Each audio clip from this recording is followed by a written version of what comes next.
Please, be careful when you approach the Kelpies. They're not used to your scent. You wouldn't want to startle them. I'm Ondira. I keep watch over these beautiful creatures. Oh no. Kelpies don't need shepherds. They manage just fine on their own. I am here because I love watching them. They're so majestic. So beautiful. So free. So unlike the rest of us in Saras. In a way, we can roam the domain of the Lord of the Seas, of course, and my sisters and I are free to explore Avalon's shores. But still, I can't shake the feeling that we're caught in a net. There's nothing for us beyond the sea. Kelpies don't care about any of that. And that, to me, is what freedom truly is. They are everything you see, and everything you cannot perceive. They are the current and the wind on the sea's surface, the storm and the serene depths. They are all they choose to be, and they want for nothing more. They are happy. That is the Kelpie Shrine. They say it lends its strength to those who prove worthy and make the right sacrifice. But you cannot use it. Because the sacrifice it demands is Kelpie blood. And to get it, you would have to kill one. Do that, and you'd face not just the whole herd, but me as well. I've sworn to protect their peace, even if it costs me my life. You know the price now. Are you still willing to pay it?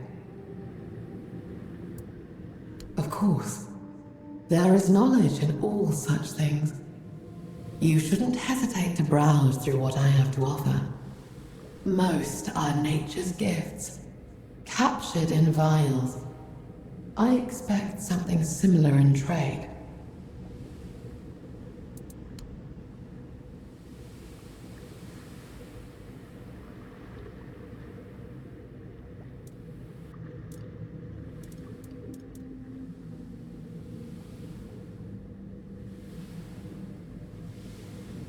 Respect the sea, and it may just answer in kind.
A toplander in Saras. I never thought I'd see another of your kind down here. I'm Siravos, a musician. At least that's how I like to think of myself.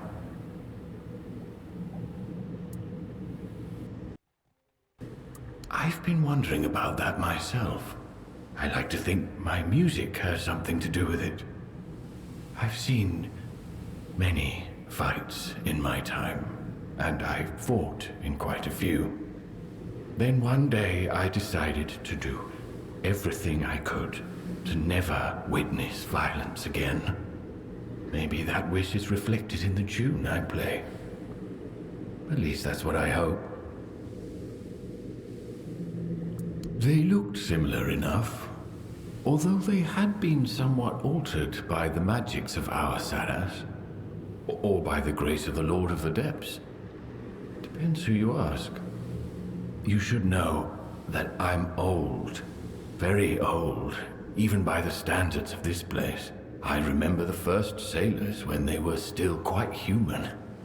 I hatched so long ago. I watched the ulcerate rise. I'm fairly content with what I have. But since you asked, are you interested in the rule of reciprocity? You do something for me, and I'll repay you with the knowledge of calming sea creatures. It is, especially if you plan on walking near the ulcerate. All right then. You can help me. Share your knowledge, and I'll give you a melody that will help you tame my restless brothers. Bring me instruments from the surface. One of each kind. Modify them so that I can use them, and I'll repay you with my knowledge. There's a shipwreck nearby. You'll find what you need there.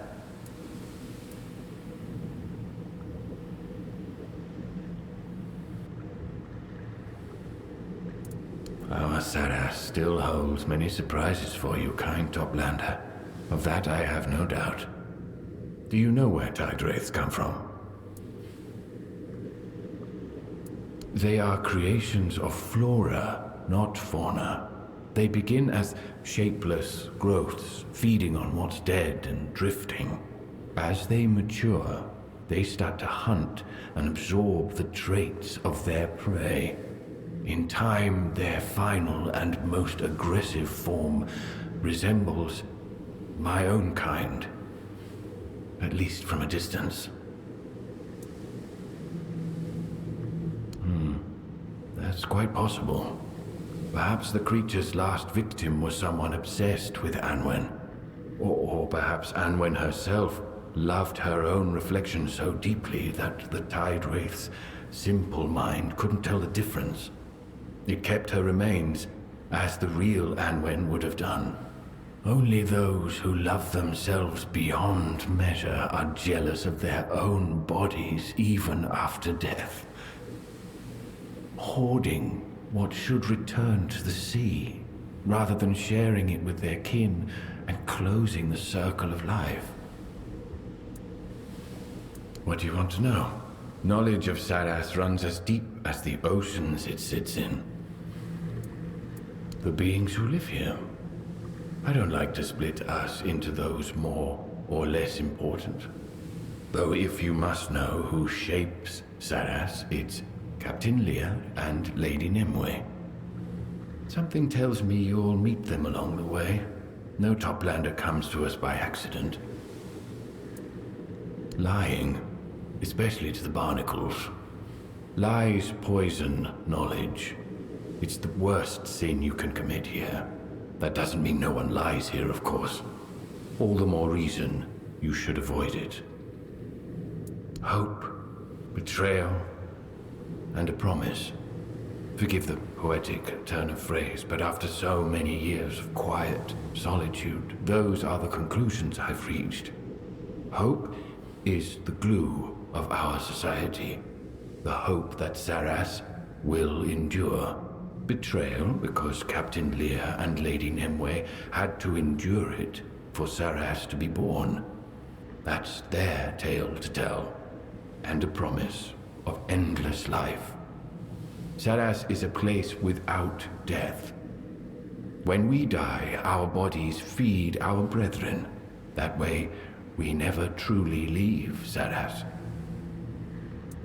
I see. The more I speak, the more I reveal myself. You're right. I've seen much. I'm an old reef-bound, as I said. It is true, I wasn't always a musician. Once I was a warrior, one of the first made in Saras. I served under Captain Lear himself. I don't know what he is now. I only know who he was when we fought side by side. He was a rare kind of fighter, fierce, relentless. He knew no mercy, for he had never seen it on the surface. But he was fair in his judgments, at least for a time. This place was made by power from the surface, but it is not part of it. You Toplanders like to think of yourselves as individuals, each unique. We are different. We find joy in our community and think as one. When the strength of a single will meets the strength of the whole, not every mind can manage it. And Lear never fused with Saras the way the rest of his crew did. That is why Lady Nimue put the captain to sleep, and only the sound of the organ can wake him. It is now, because that's what Lear made it. With the help of the first generation of the Lord of the Depth's children, of whom I am the last. But before we made Saras livable, we shed the blood of those who were here before us. I think as a Toplander from Avalon, you know what I mean. And you think flattery will get you lessons from me. I enjoy talking to you, Toplander, but I promised myself I would not raise my hand to spill blood again, even if it is not my hand. Go with calm waters, Toplander.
A Toplander in my home? Oh, now that's an honor.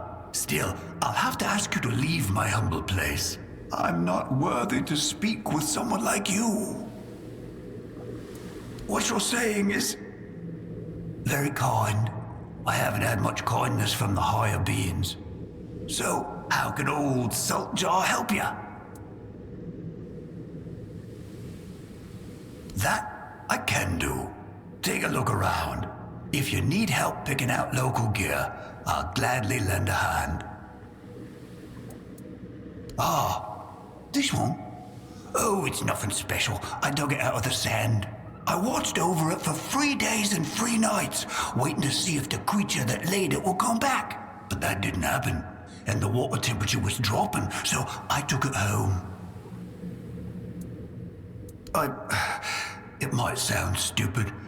Everyone already thinks I am, but I've always wanted to be a father, you know? To have someone who'd love me unconditionally.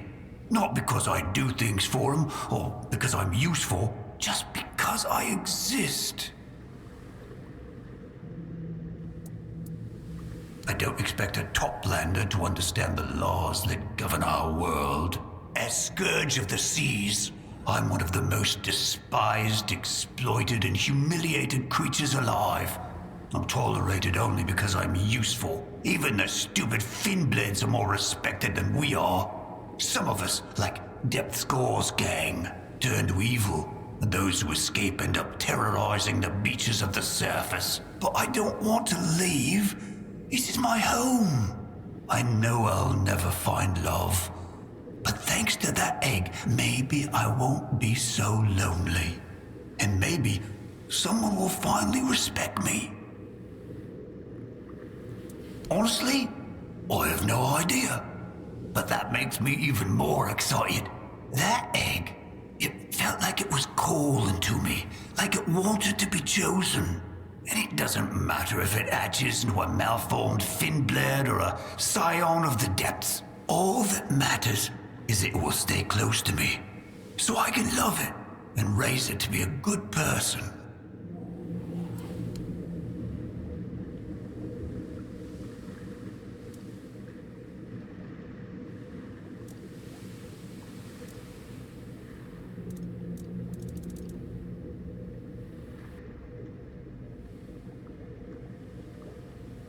Be careful who you trust. Not everyone here is kind.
Oh ho ho. Now, here's a creature I haven't seen in all my years.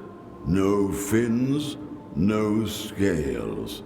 You look heavy, like even the strongest current couldn't carry you off.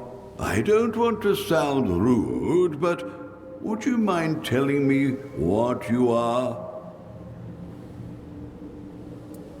I see. I see. It does ring a bell, yes. Anyway, my name's Mo, Toplander. It's nice of you to stop by. Not many folks come this way. I live here. It's a nice place. Peaceful. And when I've got time, I go listen to the rift. It calls to me sometimes. Ha! I know what you're thinking.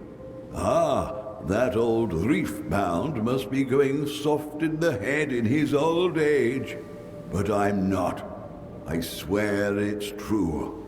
You can see for yourself, or rather, hear. I'm not really, no. It sounds like a woman's voice. I once tried peeking down, but I couldn't see a thing. And then I just stopped wondering about it, you know? The voice, it sings to me sometimes. It's so beautiful. It's hard to stop listening. Good thing it takes a break from time to time. Well, I'm not stopping you. I hope you catch it singing. It's well worth it. Just don't fall in.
Who goes there?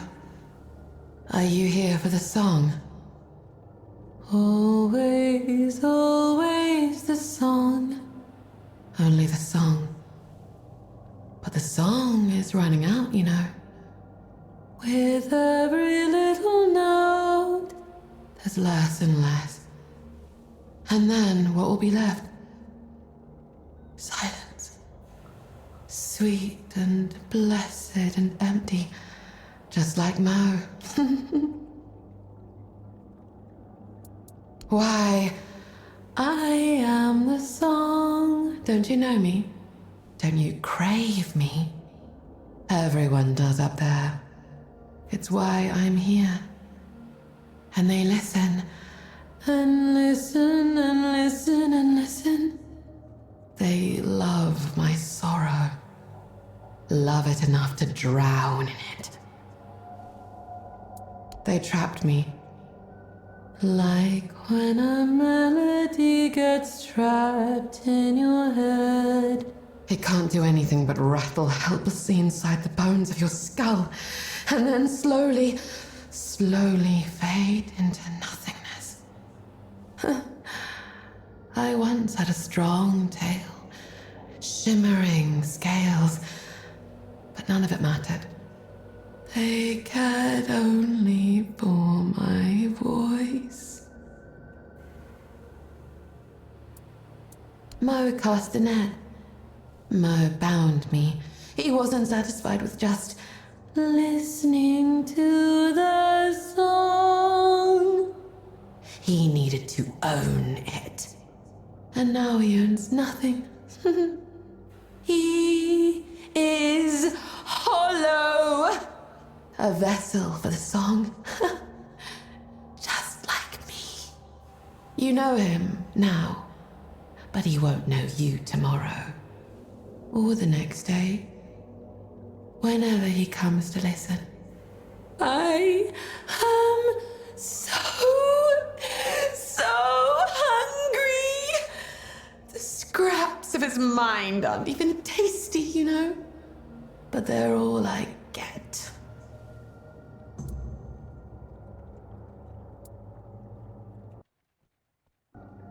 For him, for the others, sing, sing, sing. Always sing. Songs of sorrow.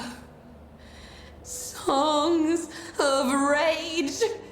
Yet they didn't care.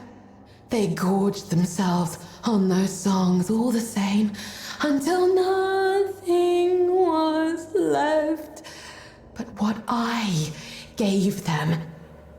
And when they could consume no more, they began consuming themselves. They too have faded away. Except Mo.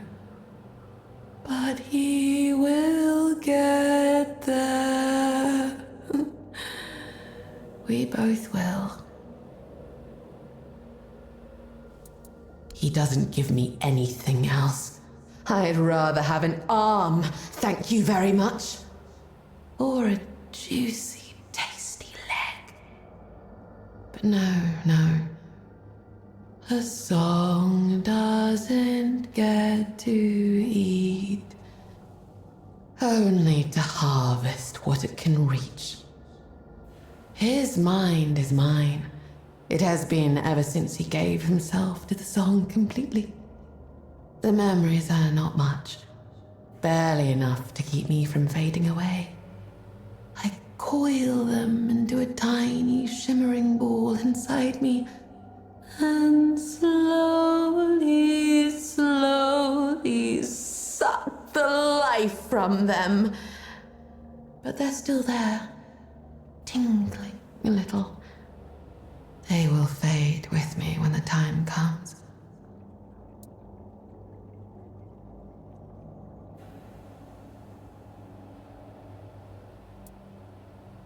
Not as long as Mo and I are intertwined.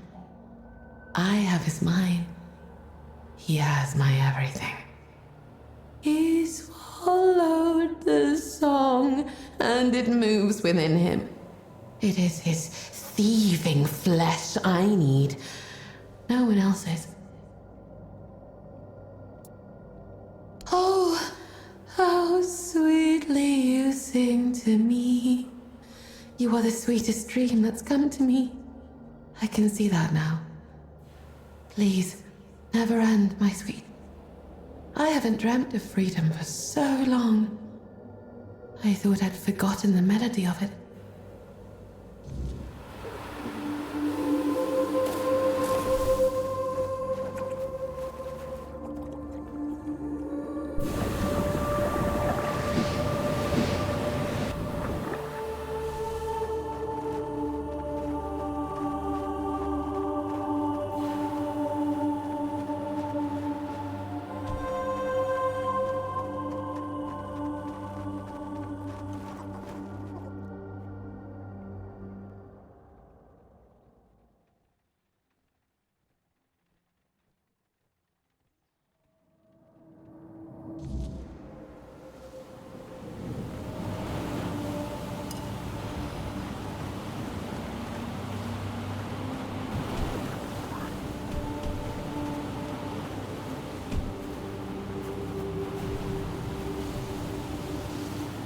Oh, you again. Come to listen to an old fool's babble.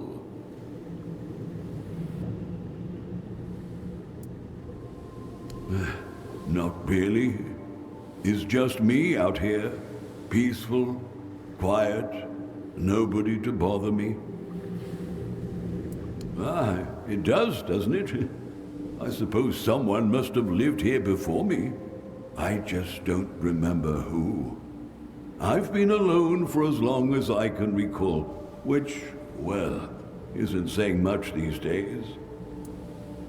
Me? I haven't trapped anyone in the rift. I wouldn't. I love that voice. I can't believe I could ever make it suffer. If there really is a Morgan in there, we should help her, shouldn't we? We can't just let her waste away. Die? But I don't want to die. I like it here. I am sorry, but I don't even know her. Even if what you're saying is true, and I really was the one to trap her, I don't remember doing it. No, please, no.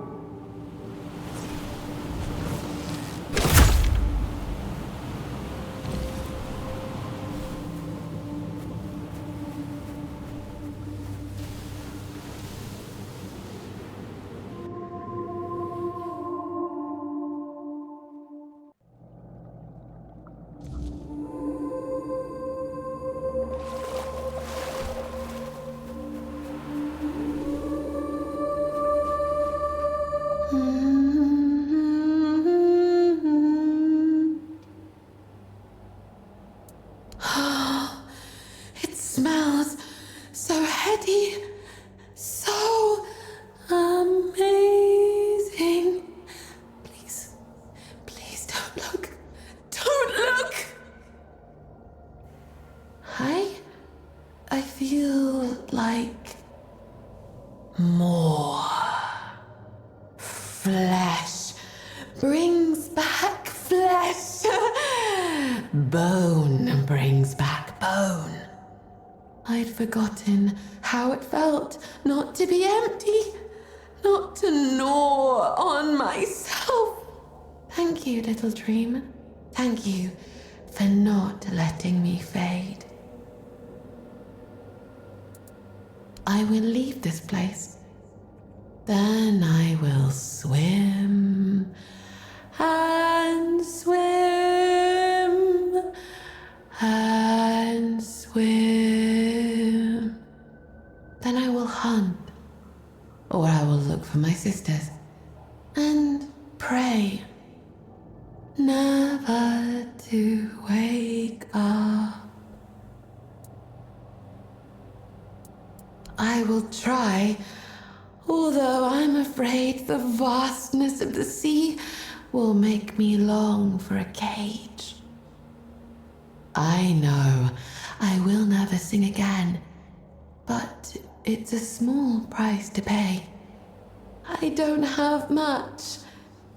I barely have myself back, but take this, please. I once wore it with pride. It's a bit tarnished now, but, well, so am I. Farewell, little dream. Perhaps we will see each other again.